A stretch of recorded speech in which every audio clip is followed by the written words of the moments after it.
नमस्कार, मेरा नाम विमल सिंह। अयोध्या में राम मंदिर की प्राण प्रतिष्ठा हो चुकी है। जहाँ भगवान राम की पूजा होती है, वहाँ पे हनुमान जी की पूजा भी स्वाभाविक रूप से होती है, उनका भी नाम लिया जाता है। लेकिन हिंदुस्तान में एक ऐसी भी जगह है जहाँ भगवान राम, लक्ष्मण, सीता की पूजा होती है, लेकिन हनुमान की वहाँ पूजा करना तो दूर, नाम लेना भी पाप माना जाता है। तो आज हम आपको एक ऐसे ही गांव के बारे में, एक ऐसी जगह के बारे में बताएंगे जहाँ हनुमान को लेकर के लोगों में नाराजगी है। उत्तराखंड के चमोली जिले में जोशीमठ तहसील के अंतर्गत एक गांव है द्रोणागिरी। जोशीमठ से करीब 50 किलोमीटर आगे नीति घाटी है। यहाँ पे हिमालय की तलहटी पर एक गांव बसा हुआ है जिसका नाम है द्रोणागिरी। इस गांव में हनुमान जी की पूजा करना सख्त मना है। यहाँ तक कि लोग हनुमान जी का नाम भी नहीं लेते हैं। इस गांव के जो लोग हैं, उनकी जो मान्यता है, जो भगवान राम और रावण के बीच में युद्ध हुआ, तो उस युद्ध के दौरान लक्ष्मण को शक्ति लग गई थी, जिससे वे मूर्छित हो गए और उनको ठीक करने के लिए चाहिए थी संजीवनी बूटी। उस संजीवनी बूटी को लेने के लिए हनुमान जी इसी द्रोणागिरी गांव के पास एक पर्वत है जिसको द्रोणागिरी पर्वत कहते हैं, वहां आए। जब हनुमान जी द्रोणागिरी गांव पे पहुंचे तो उनको पता नहीं था कि द्रोणागिरी पर्वत कहाँ है, क्योंकि यहाँ सारे आसपास बहुत सारे पर्वत थे। उन्होंने गांव की एक बुजुर्ग महिला से द्रोणागिरी के बारे में पूछा। बुजुर्ग महिला ने उन्हें द्रोणागिरी पर्वत के बारे में बताया कि ये द्रोणागिरी पर्वत है। हनुमान जी वहाँ गए, संजीवनी बूटी को पहचान नहीं पाए और वो उस पूरे पहाड़ को ही उठाकर ले गए। द्रोणागिरी गांव के लोग काफ़ी नाराज हो गए। ग्रामीणों के अनुसार हनुमान ने द्रोणागिरी पर्वत का दाहिना हिस्सा उखाड़ दिया, जिसे ग्रामीण दाहिनी भुजा भी कहते हैं और दाहिना हिस्सा भी कहते हैं। हनुमान ने द्रोणागिरी का दाहिना हिस्सा खंडित कर दिया। इस गांव के लोग द्रोणागिरी को पर्वत देवता के रूप में पूजते हैं, सदियों से पूजते आ रहे हैं।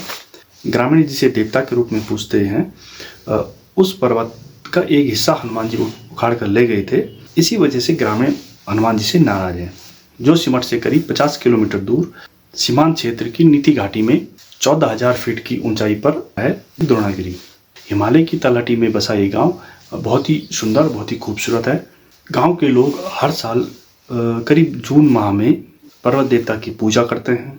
इस पूजा के दौरान जब पर्वत देवता किसी पार्श्व पे अवतरित होते हैं, तो जितनी देर तक देवता उस पार्श्व के शरीर में रहते हैं, उस व्यक्ति का दाहिना हाथ एकदम बेजान पड़ा रहता है। लोगों का कहना है कि हनुमान जी पर्वत देवता के दाहिने हिस्से को उखाड़ कर ले गए थे, इसीलिए आज भी दाहिना हिस्सा बेजान रहता है। उत्तराखंड के पहाड़ी क्षेत्रों में जो स्थानीय देवी देवता होते हैं, उनकी पूजा जागर शैली में की जाती है। जागर शैली यानी गीतों के माध्यम से देवताओं का आह्वान किया जाता है। उसमें गांव के या क्षेत्र के किसी एक व्यक्ति पे देवता अवतरित होते हैं, ऐसा माना जाता है, और वो नृत्य करते हैं।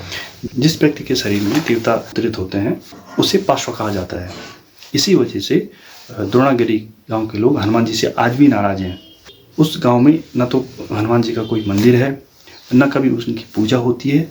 यहाँ तक कि हनुमान जी का नाम लेना भी वहाँ पे पाप माना जाता है। ऐसा नहीं कि ग्रामीणों की हनुमान जी के अलावा किसी और से कोई नाराजगी हो। गांव में अक्सर रामलीला का भी आयोजन किया जाता है, लेकिन इसमें भी दिलचस्प बात यह है कि उस रामलीला के दौरान कहीं पर भी हनुमान जी की एंट्री नहीं होती है।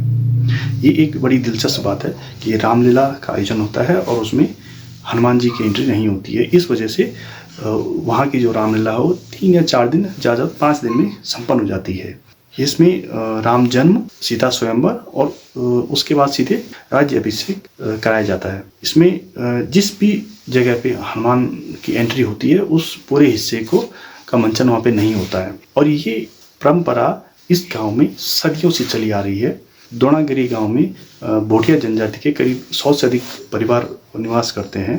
पूरी नीति घाटी के जितने भी लोग हैं, गांव के हैं, शीतकाल में निचले स्थानों पे आ जाते हैं, और जैसी गर्मियाँ शुरू होती हैं, मार्च अप्रैल करीब करीब वो गांव में वापस जाना शुरू करते हैं। द्रोणागिरी गांव और द्रोणागिरी पर्वत दोनों पर्यटन की दृष्टि से काफ़ी प्रसिद्ध भी हैं। पर्यटक अक्सर यहाँ पे ट्रैकिंग के लिए जाते हैं। बहुत ही सुंदर, खूबसूरत ये क्षेत्र है।